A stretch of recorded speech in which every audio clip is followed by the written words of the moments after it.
Man, last night I was watching Nightcap and gospel artist, gospel rapper Lecrae was featured for a little quick interview on the little Zoom, and he was promoting his album along with talking about a list of other things.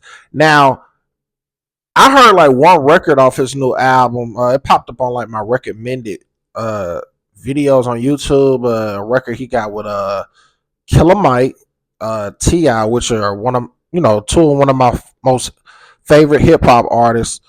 On a record called Headphones, extremely dope record, man. Ti had an amazing verse, man. He was in his introspective bag. It kind of reminded me of Still Ain't Forgave Myself off the I'm Serious. But anyway, man, when he was talking or whatever, I just kept noticing how when he was talking about being a gospel rapper and how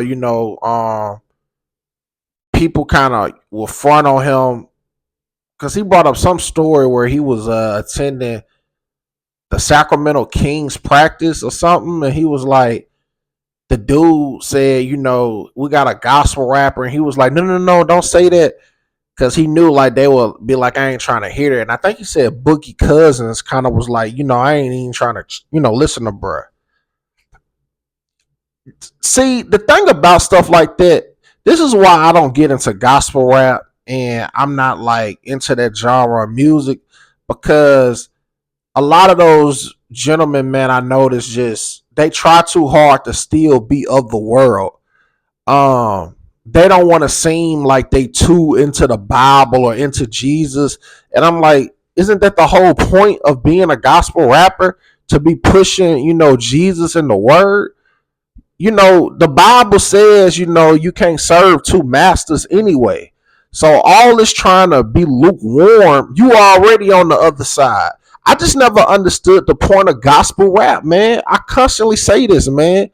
Um, and I'm not dissing Lecrae.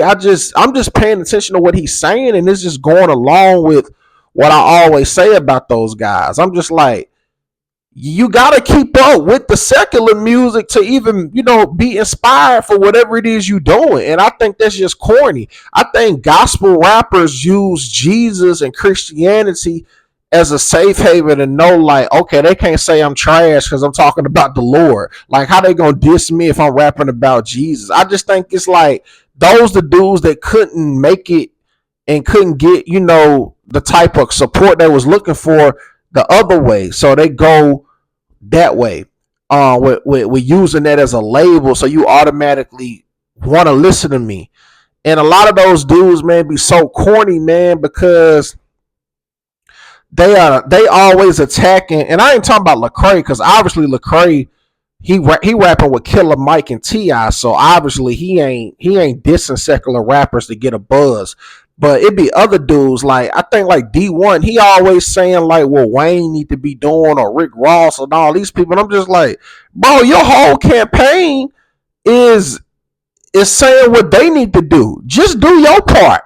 Just make your music and spread the gospel, because some people got their mind made up already, and it's like, why would you want somebody to support you if that means you gotta you gotta come at somebody else when you could just call them, and, or you could bump into them behind the scenes, if you can, and just say, my brother, you're a phenomenal artist, but maybe you should limit X, Y, and Z and push this a little more. I mean, that's still crazy, because it's like they've already established who they are, and it's like, if you're that focused on trying to win souls over, you should just not even rap and go into church ministry. That's what you should do. But I think a lot of them dudes, y'all want the best of both worlds. Y'all want to dabble in this, and also want people to view you like, oh, I'm a righteous person.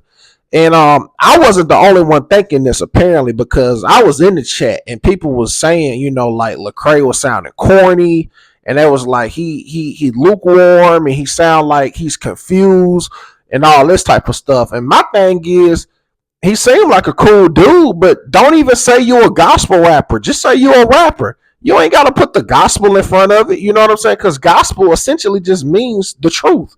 So, live your truth. And if you you obviously, y'all gotta watch it for yourself to see what I'm saying. But he obviously don't want to be just viewed like I'm a Jesus freak and all this kind of stuff. Because he was just saying like, um, I ain't finna shove it down your throat, pause about the word and all this kind of stuff. I'm just like, man, this don't even.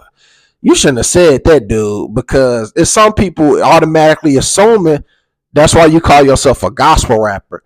Moral of the story, man, I'm gonna wrap this up. I just think all that kind of stuff is a contradiction, man. I just think no matter what you say, you're gonna sound stupid when you say you're a gospel rapper. Man, just rap, man. You ain't gotta say all that, man. If you love Jesus, you love the Lord, man, just rap about it. And people, the people who's supposed to fellowship with you on that type of time, and the collective of individuals who are going to support you, they're going to gravitate to you. But I just think all that stuff is used to market the music, to make people feel sorry. I mean, not feel sorry, but make people automatically assume like I'm a good person. And I just think, that's corny. But that's just my thoughts, though, man. Y'all drop a comment. Give me y'all thoughts, man. If you made this far to the video, I want to say thank you for watching. Please give me a follow, give me a like, give me a thumbs up, and make sure you subscribe to the God Level Genius YouTube channel. I am James Vergado, and as always, be God level. The genius is in you. God level genius.